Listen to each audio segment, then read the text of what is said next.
Hey there, viewers, it's Charlie Yamak again, and well, before I start today's review, I have a new phone.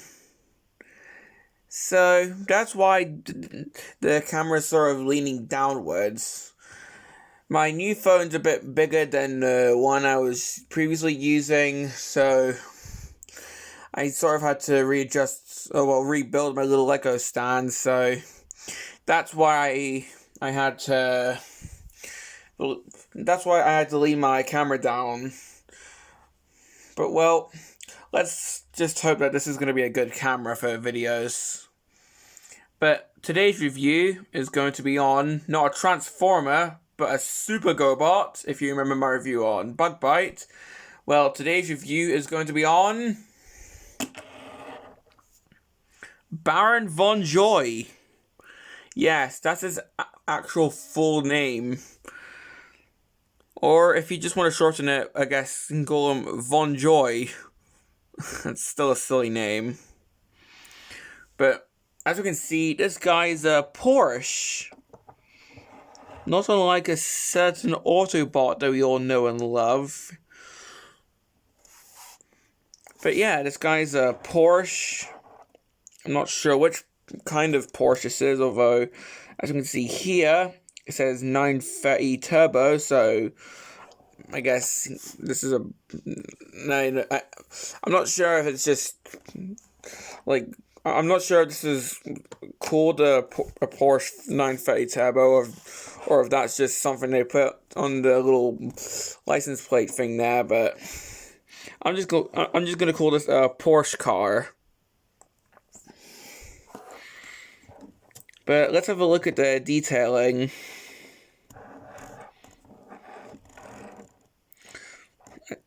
As you can see, it says Porsche on the side because this was a little sticker they could put on. If you can see this. The tires do say something. It says HR15 235/70. That's what it says on the tire. I actually took the time to read that. Here it says Turbo, Porsche 930 Turbo. Got some on-paint tail lights. Oh. Got a little tailpipe here. Got an entire black spoiler. Now the other side, got the headlights here. It says Porsche on the windshield.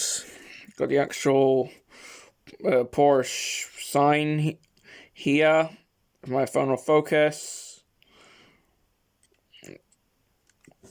Hang on. Oh, there we go. On my copy, these bits are rather loose, but these bits are pretty loose, but it's an old figure, so that's to be expected.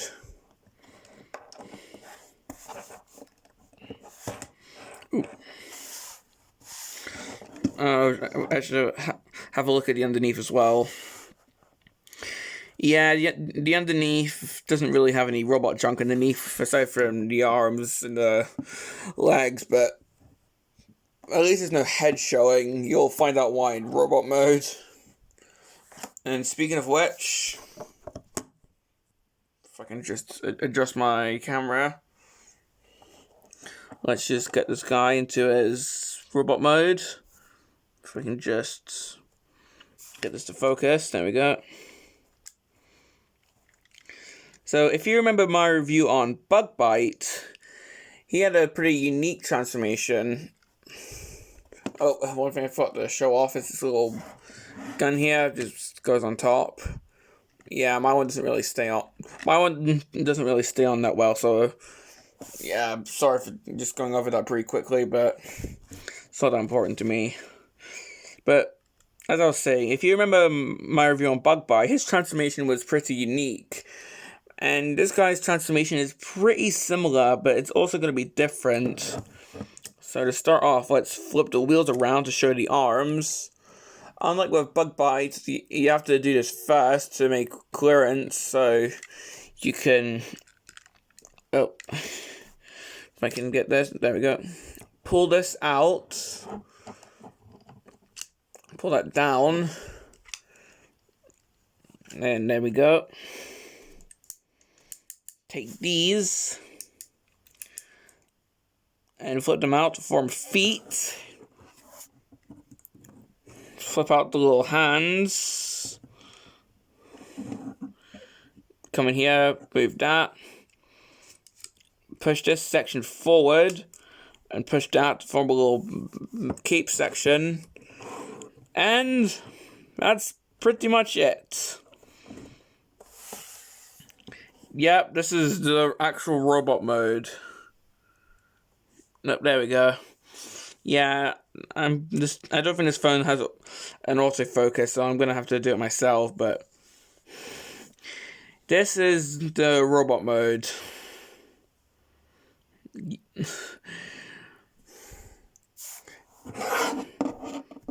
This guy does not have a face. You see? In the GoBots series, this is supposed to be his face.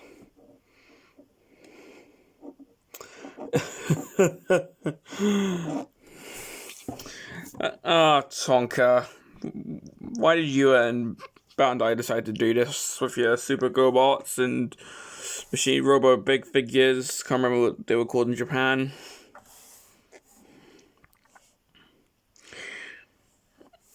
But, well, aside from the fact that he doesn't have a face, let's have a look at the actual figure with a 360. I mean, we do have some back detailing, which is pretty cool.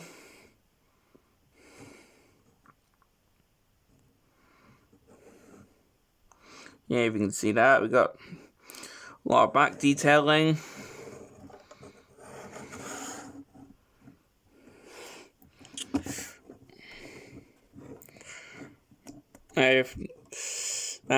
I'm running out of things to say already, so let's have a look at the figure's articulation. Well, unlike with Bug Bite, this guy does actually have some head articulation. As you can see, the head can actually rotate, which is really good. Oh, well, it's not good, but it's pretty cool. The arms can, of course, rotate. It's got some elbows, although my copy, they're pretty loose. Although I can't T-pose, unfortunately. If I can just get this to focus again. I'm going to have to manually focus with this camera now, unfortunately. And pretty much the only articulation now is in, I guess, well, not really the knee, because the knee would more be up here, so I guess, well, just call it foot articulation, and that's on a ratchet.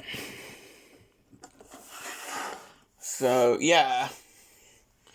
And if you want to, you can give him this gun, and unlike with Bug Bite, where you have to wear it like a pair of goggles, this guy can hold it like an actual weapon.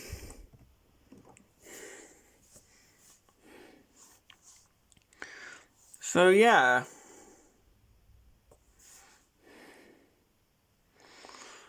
That's pretty much all I have to say. Sorry for pretty much just skimming over this figure quickly, but that's really all I have to say. This is a pretty simple figure.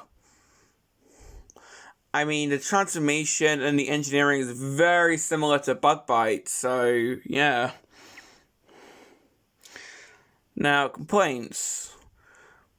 Well, I'm not a fan of the weapon because it's a bit fiddly to put on the vehicle mode, and I just think Bug Bite's weapon's a bit cooler. And another complaint, well, this is more complaint with all Super GoBots, the face. Because, come on, why do they not have faces? But that's a complaint that everyone has with the Super GoBots. But aside from those two complaints, do I recommend this figure? Well, only if you're a huge GoBots fan, because, well, I've seen people ridicule the GoBots online, and, well, although I do disagree with them, I can agree that the GoBots were a bit cheaper.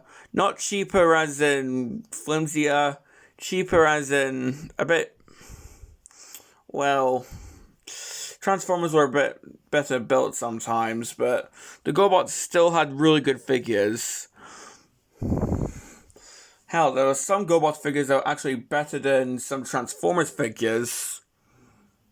I mean, for one, the Super GoBots version of Leader 1 is actually a bit cooler than Starscream in my opinion. But if I ever get Super GoBots Leader 1, I'll delve into that opinion way more deeply. But yeah, I'd really recommend this guy if you're a huge GoBots fan / collector. Because, well, if you're a modern Transformers collector, well, you're probably not going to like how this guy can only move his head and arms, and that's pretty much it. This guy can't really pose that well.